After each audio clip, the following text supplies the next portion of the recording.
Pemirsa, dari uraian tadi jelas kenapa Ruben diragukan oleh publik. Jika sekali saja kamu itu mengecewakan rakyatmu, maka kamu akan susah mendapatkan kepercayaan dan respek mereka kembali. Abraham Lincoln. Sekarang saya ke Pak Suding.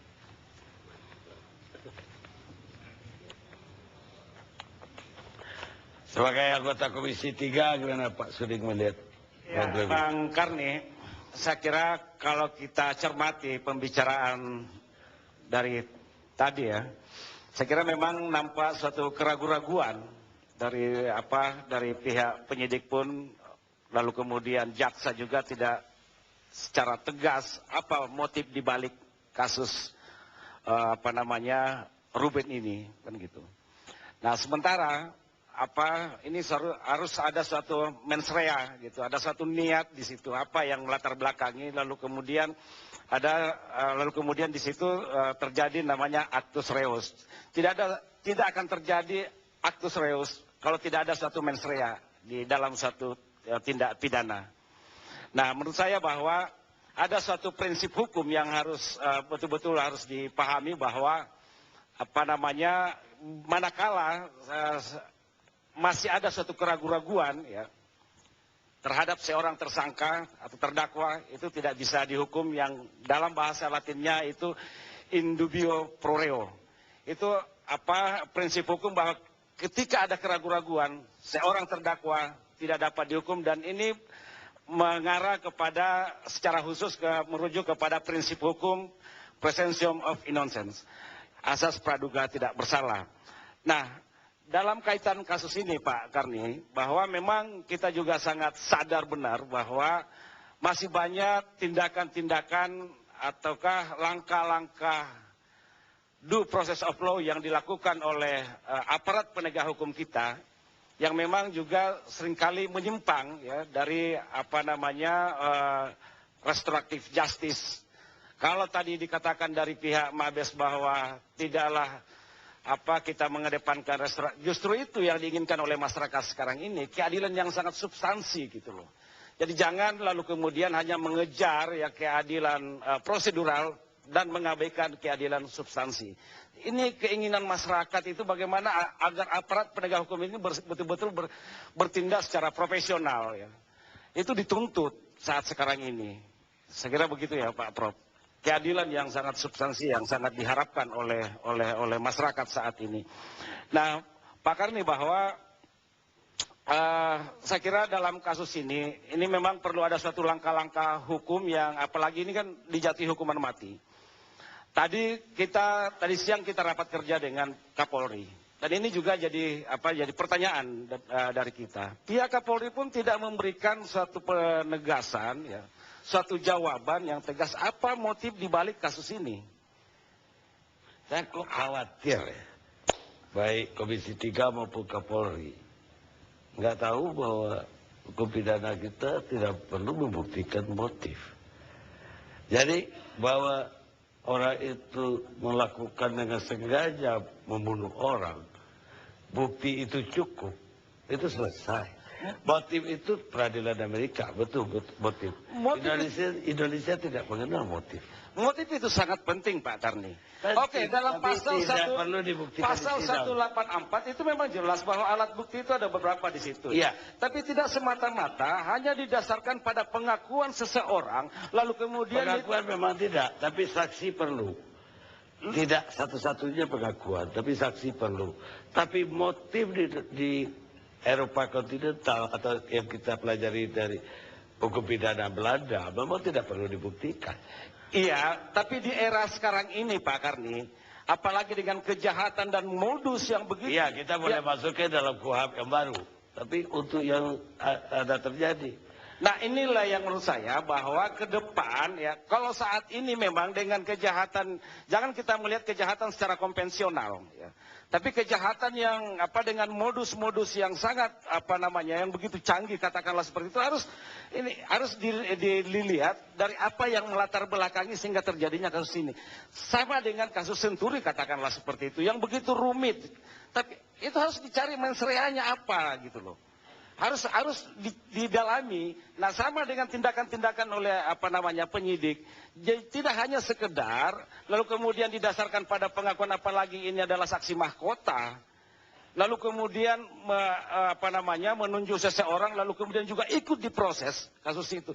Ini kan bisa saja bahwa ini jangan kita melakukan satu penegakan hukum dengan unsur fitnah, katakanlah seperti itu, Bang Karni. Ini banyak kejadian seperti itu, hanya menunjuk seseorang. Apa karena faktor kebencian, apa karena faktor yang melatar belakangi, lalu kemudian orang itu dilibatkan dalam kasus itu. Itu jangan sampai terjadi seperti itu. Baik. Nah, makanya menurut saya bahwa aparat penegak hukum kita juga memang harus harus dilandasi dengan suatu integritas seperti kata Pak Panda tadi. Dan kami juga mendorong ya pihak kepolisian dalam proses penegakan hukum ini betul-betul mengedepankan profesionalitas gitu loh. Jadi tidak hanya semata-mata mengejar target penyelesaian satu kasus, tapi harus betul-betul didalami ya supaya itu terungkap. Saya setuju. Mereka harus mengumpulkan sebuah bukti material untuk membuktikan itu. Baik, sekarang Pak saya tapi.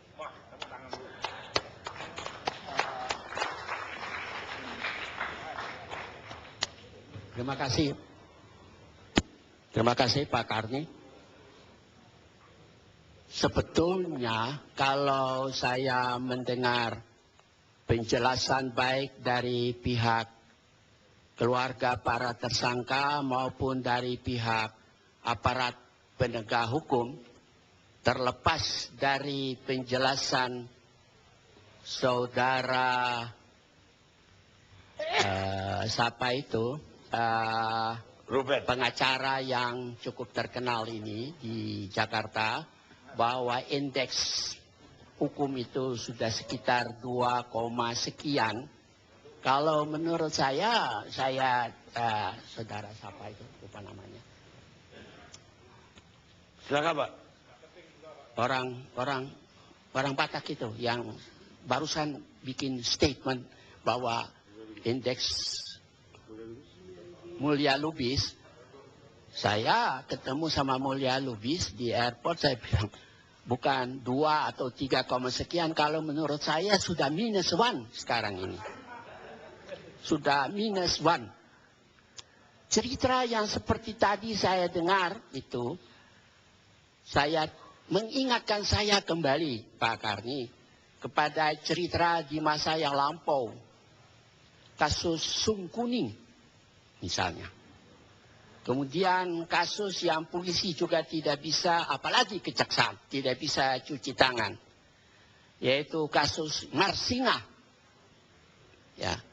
Lalu kasus di Jombang yang polisi sudah tangkap macam-macam ternyata juga keliru. Dan masih ada barangkali kasus di Jogja, wartawan yang sampai sekarang juga tidak jelas. Saya harap polisi jangan cepat-cepat terus bilang kita semua sudah bereskan itu semua. Saya merasa sungguh kecewa berat karena pada waktu zaman Pak Harto, sayalah yang minta polisi keluar dari ABRI. Dan pada waktu seminar di Fakultas Hukum UI, ya, jenderal polisi bilang, sekarang saya setuju polisi keluar dari ABRI. Saya bilang, Bapak Jenderal, Anda ingat baik-baik waktu zaman itu Anda tidak setuju dengan saya. Anda ini juga seperti Dr. Jekyll and Mr. Hyde. Ya, lidah tak bertulang. Nah, kalau keadaan ini berjalan seperti sekarang ini, terlepas dari banyak peristiwa yang saya dengar, saya tidak heran kalau sekarang kantor-kantor polisi itu diserbu, dirusak, dibakar. Ini juga kalau dilihat dari segi kriminologi, satu fenomena bahwa rakyat sudah tidak senang lagi, tidak suka lagi sama polisi. Oleh karena itu, Pak Karni barangkali masih ingat, kan sudah sampai 2 kali saya minta kepada Bapak Presiden untuk mengganti Bapak Kapolri ini. Dan kok belum diganti-ganti juga sampai sekarang ini. Nggak nyampe kan? Ya. Permintaan Bapak mungkin nggak nyampe ke beliau. Waduh, saya satu waktu setelah keluar dari sini, besok pagi saya ditelepon oleh orang dekat di istana, Pak Karni. Jadi saya kira apa yang saya ucapkan ini pasti mereka dengar. Ya, polisi, jaksa, hakim, sami, mabok, semuanya itu. Nanti kalau Pak Karni sudah meninggalkan dunia yang fana ini, nanti bertamasya ke neraka, di sana mereka itu semua akan ditemukan mereka itu. Tidak hanya polisi dan jaksa, juga para hakim sama saja.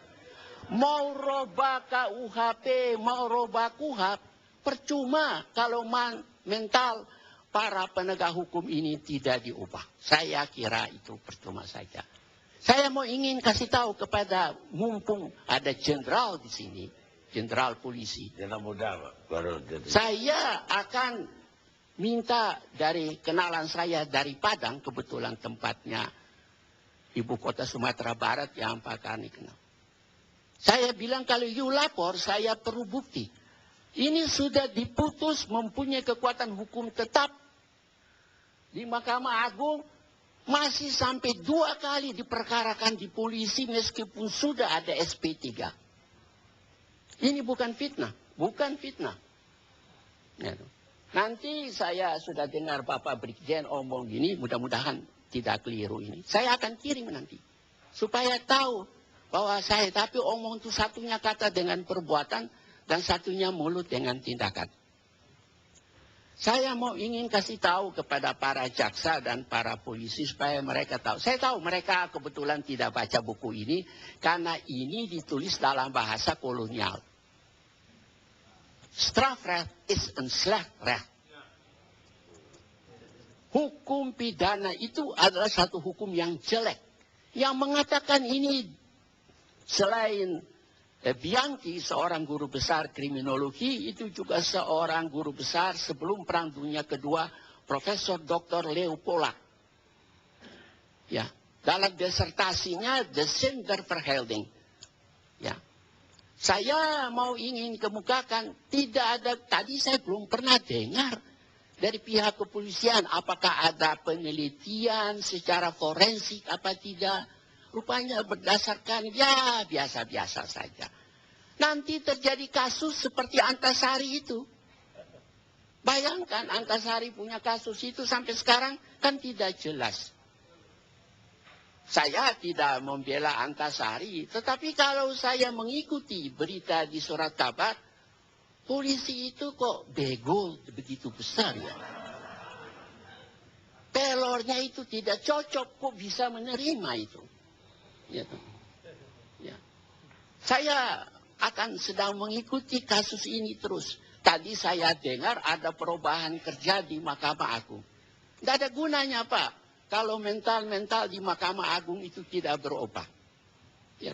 Saya baca beberapa kali di majalah yang menulis tentang Mahkamah Agung itu, terlepas dari ketua Mahkamah Agung itu yang sekarang ini mantan murid saya, MA itu berarti menunggu ajal.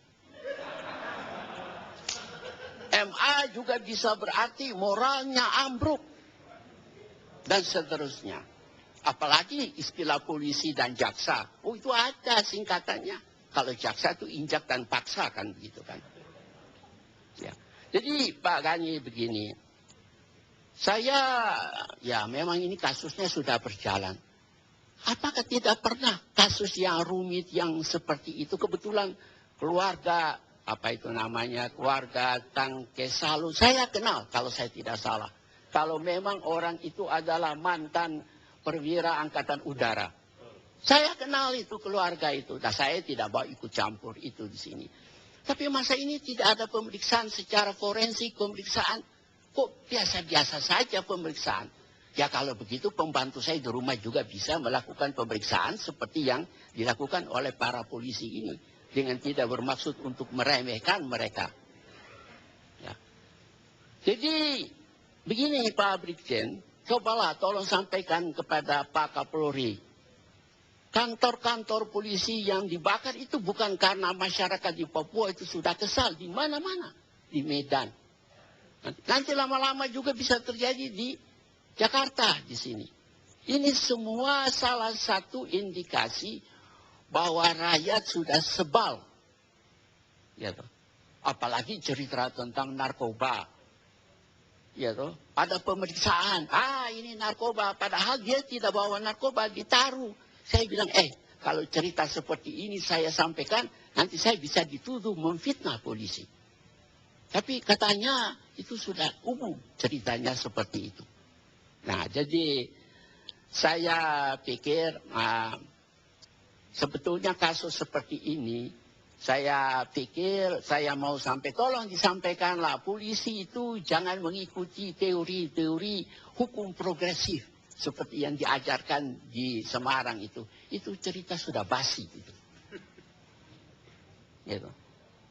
Ya memang dia adalah juga pernah dipakai oleh polisi sebagai penasehat. Polisi selalu pakai penasehat-penasehat dari dunia perguruan tinggi. Tapi saya lihat yang membela polisi itu mestinya polisi yang muncul sendiri. Ternyata dipakai dosen dari Universitas Indonesia. Ini kan tidak lucu. Ya. Ya ini lulusan Jerman Pak. Kan orang Batak ini kan terkenal kan orang-orang Batak itu. Nah jadi saya hanya mau bilang aja ya jangan sampai terjadi seperti KPK. Saya selalu mempunyai respect terhadap KPK terlepas dari kasus-kasus mempunyai begitu banyak perempuan. Saya juga kaget. Gitu. Waktu saya datang ke DPR Pak, saya bilang sama DPR, kok ribut mengenai perkawinan kumpul kebo. Anda sendiri tidak pernah mempersoalkan perkawinan muta. Ya, itu jauh lebih penting daripada perkawinan kumpul kebo. Dan masih ada banyak lagi. Ya, jadi saya pikir, bagaimanlah. Memang ada buku di luar negeri Pak, wrongful conviction. Putusan-putusan pengadilan di luar negeri juga keliru. Sama aja juga seperti putusan Sengkon dan Karta. Tapi itu semua terbuka dan diterbitkan. Ya. Nah, saya kira kita juga harus begitu. Menerbitkan semua putusan-putusan. Saya mau titip kepada yang terhormat, ada Bapak anggota DPR di sini, mudah-mudahan terpilih lagi ya. Itu supaya Pak, mana bisa buku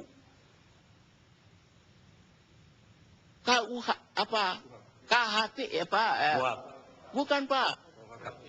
KUHP yang segitu tebal gitu. Masa mau diselesaikan dalam 1 bulan? Kecuali kalau mereka tutup mata lalu mengesahkan begitu. Itu kan pasal-pasal itu harus dilihat. Mana yang merupakan unsur elementen dan mana yang merupakan unsur-unsur yang menentukan menurut Profesor Frey. Tidak bisa begitu saja. Saya memang dulu yang mengusulkan KUHP 3 buku itu menjadi 2 buku. Jadi saya terus terang loh Pak, prihatin sekarang ini. Mengenai keadaan di Republik kita ini. Memang mudah-mudahan loh Pak, rakyat kita memilih presiden yang akan datang ini seorang presiden yang tegas, yang mempunyai integritas. Ya. Waduh, kalau mempunyai sarjana hukum harus ditanya dulu. Sampeyan ini sarjana haram atau sarjana halal? Jangan sampai saya pernah dulu waktu zaman Pak Panda, ada seorang anggota DPR yang bilang sama saya tapi cabut pernyataanmu itu. Saya diam-diam saja karena dia kan gayanya hebat. Tahu-tahu dalam rapat Komisi 2 yang sekarang namanya Komisi 3, dia bilang pasal 362 itu tidak mungkin dipakai untuk menyelesaikan pencurian listrik. dalam hati ini orang lulusan dari mana ini? Terlepas di kemudian hari dia jadi menteri. Itu katanya orang di daerah saya. Kalau seperti itu namanya setan tolak. Ya kebetulan saja. Ya atau apa karena dia terlalu muji-muji SBY sampai SBY lalu mengangkat dia jadi menteri, ya terserah saja gitu Pak. Jadi Pak Karni, saya mengharapkan bahwa percakapan Bapak malam hari ini mengenai kasus Ruben ini jangan sampai selesai. Ini menjadi dorongan ya supaya Mahkamah Agung itu buka mata dan buka telinga tentang kebenaran yang diucapkan. Dan kalau boleh atas nama rakyat yang sering tanya, kapan lagi kamu bertemu dengan Pak Karni? Saya mau ingin menyampaikan terima kasih atas nama mereka itu semua kepada Bapak. Terima kasih Pak. Terima kasih Pak.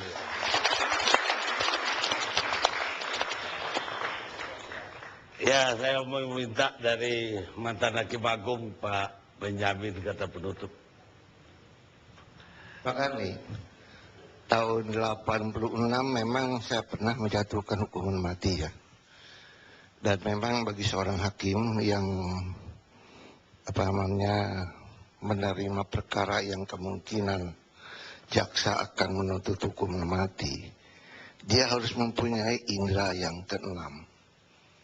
Sedang betul-betul dengan indera yang keenam itu membentuk keyakinan bahwasanya yang dituduhkan itu benar tidaknya.